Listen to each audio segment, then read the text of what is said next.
2017 সালে সায়েন্টিস্টরা একটি অবজেক্টকে সোলার সিস্টেমে এন্টার হতে দেখে, যার পর সায়েন্টিস্টরা অনুমান করে এটা কোনো অ্যাস্টেরয়েড। কিন্তু এই অবজেক্টটি দ্রুত গতিতে নিজের স্থান পরিবর্তন করছিল, আর কোনো অ্যাস্টেরয়েড এত দ্রুত গতিতে নিজের স্থান পরিবর্তন করে না।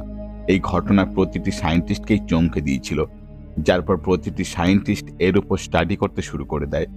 এরপর তারা জানতে পারে এর সাইজ একটি শিপের ন্যায় লম্বা। এই ধরনের শেপ কোনো অ্যাস্টেরয়েডে সচরাচর দেখা যায় না। এছাড়া এই অবজেক্টটি যে স্পিডে আমাদের সোলার সিস্টেমে এন্টার করে তার স্পিড ছিল 87 কিলোমিটার পার আওয়ার, যা যে কোনো অ্যাস্টেরয়েডের স্পিডের চেয়ে 3 গুণ বেশি ছিল। এই স্পিড প্রায় নাসার পার্কার সোলার প্রোবের সমান ছিল। এই দুটো জিনিস থেকে নাসার সায়েন্টিস্টদের এটা কনফার্ম হয়ে যায় যে এটা কোনো অ্যাস্টেরয়েড নয়, আর না কোনো কমেট, আর না মিটিরয়েড। তাহলে এখন প্রশ্ন হলো, এটা তবে কি? এবার আসে এর অরবিটকে স্টাডি করার পালা। সায়েন্টিস্টরা এর অরবিটকে দেখে খুবই অবাক হয়ে যায়, কারণ এর অরবিট স্ট্রেট ছিল, অর্থাৎ এটা আমাদের সোলার সিস্টেমে এন্টার হওয়ার পর একেবারে সোজা বাইরের দিকে বেরিয়ে যাচ্ছিল। এটা দেখে সায়েন্টিস্টরা ভাবতে শুরু করে দেয় এটা কোনো এলিয়েন স্পেসশিপ নয় তো। কারণ যখন কোনো নর্মাল অ্যাস্টেরয়েড বা অবজেক্ট আমাদের সোলার সিস্টেমে এন্টার করে, তখন সূর্যের কাছে গেলে গ্র্যাভিটির কারণে তার চারপাশে ঘুরতে শুরু করে দেয়। কিন্তু এই অবজেক্টের যে স্পিড ছিল তা সূর্যের গ্র্যাভিটির কারণে কোনো অবজেক্টের স্পিড এত বেশি হতে পারে না। এর থেকেও আরও অবাক করার বিষয় হলো, এটি যত আমাদের সোলার সিস্টেম থেকে বাইরের দিকে যাচ্ছিল তত এর স্পিড বাড়তে থাকে। এই সবকিছু অবজারভেশনের পর নাসার সায়েন্টিস্টরা একটি থিওরি পেশ করে, যাকে এলিয়ান স্পেসক্রাফট থিওরি নাম দেওয়া হয়। অর্থাৎ তাদের মতে এটি একটি এলিয়ান স্পেসক্রাফট, কারণ তারা এর শেপ, সাইজ এবং স্পিডকে বুঝতে পারছিল না। আবার এমন কিছু সায়েন্টিস্ট ছিল যারা একে না তো এলিয়ান স্পেসশিপ বলছিল, আর না কোনো অ্যাস্টেরয়েড। তারা একে কমেট ভাবছিল। একটি কমেট গ্যাস, ডাস্ট এবং বরফ দিয়ে তৈরি হয়। যখন এটি সূর্যের কাছ থেকে পাস করে তখন এই সব কিছু গলতে শুরু করে দেয়, যার ফলে সেই কমেটের পিছন দিকে একটি টেইল অর্থাৎ লেজের ন্যায় দৃশ্য সৃষ্টি হয়, যেমন এই ছবিতে আপনারা এখন দেখতে পাচ্ছেন।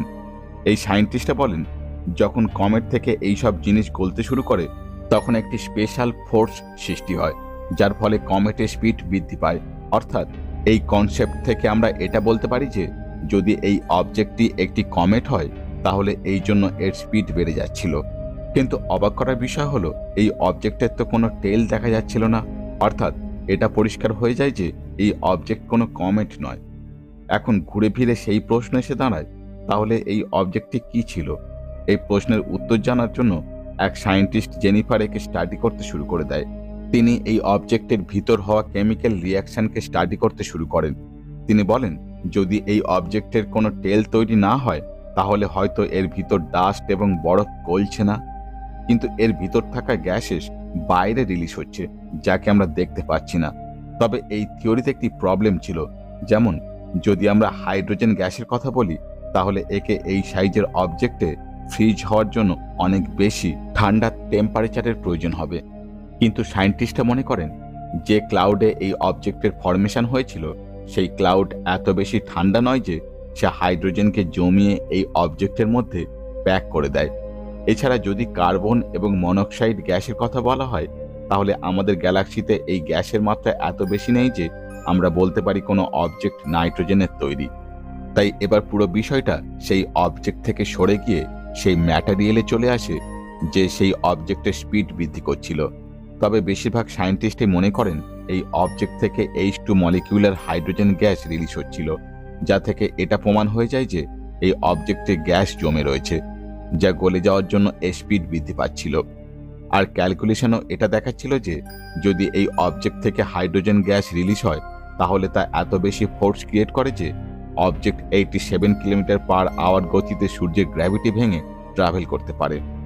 আমরা এটা তো বুঝতে পারলাম যে এই অবজেক্টের স্পিড এত বেশি কেন হয়, কিন্তু এখানে আরও একটি প্রশ্ন রয়ে যায়। যদি এই অবজেক্ট জমা গ্যাস দিয়ে তৈরি হয় যা সূর্যের কাছে আসা মাত্র তা গলিয়ে স্পিড বাড়াচ্ছে, তাহলে এই অবজেক্ট সোলার সিস্টেমের বাইরে কিভাবে ট্রাভেল করছিল? সেখানে এতটা গরম নেই যে এর ভিতরে থাকা গ্যাস মেল্ট হয়ে বাইরে বেরোতে পারে। এখানে হাইড্রোজেন এর স্পিড বাড়ানোর কাজ করছিল।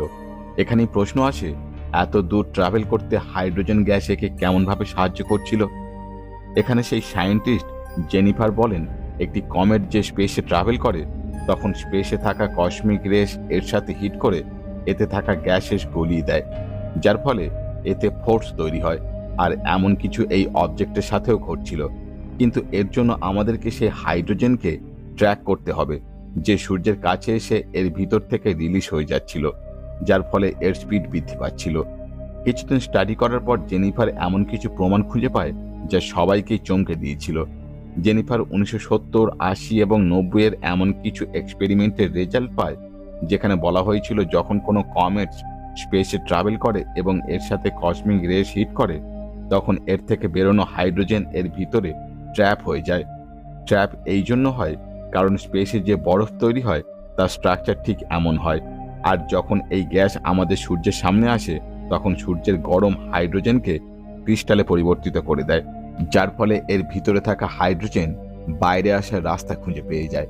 আর এর থেকে সেই অবজেক্ট হেভি থ্রাস্ট পেয়ে যায়। আর এই প্রসেস সেই অবজেক্টের সাথে ঘটেছিল হয়তো। আর এটা এতটা সিম্পল আইডিয়া ছিল যে কারোর মাথায়ও আসছিল না, যা থেকে প্রমাণ হয়ে যায় যে স্পেসে ঘুরে বেড়ানো এই অবজেক্ট, যার নাম ওমুয়ামুয়া, এটা কোনো এলিয়ান স্পেসশিপ নয়, বরং এটা একটা কমেটের মতন অবজেক্ট যার থেকে গ্যাস বাইরের দিকে রিলিজ হচ্ছিল। এই থিওরি পৃথিবীর ম্যাক্সিমাম সায়েন্টিস্টরা একসেপ্ট করলেও এমনও কিছু সায়েন্টিস্ট গ্রুপ রয়েছে যারা এই থিওরিকে গ্রহণ করতে চায় না। তারা আজও মনে করেন এই অবজেক্ট এলিয়ান স্পেসশিপ ছিল, যারা দূর কোনো আকাশগঙ্গা থেকে আমাদের এই সোলার সিস্টেমে এসে আমাদের উপর নজর রাখতে এসেছিল। আপনারা কি মনে করেন, এটা কি কোনো অ্যাস্টেরয়েড বা কমেটের মতো কোনো অবজেক্ট ছিল, নাকি এটা সত্যি কোনো এলিয়ান স্পেসশিপ ছিল যারা গোপনে আমাদের উপর নজর রাখতে এসেছিল?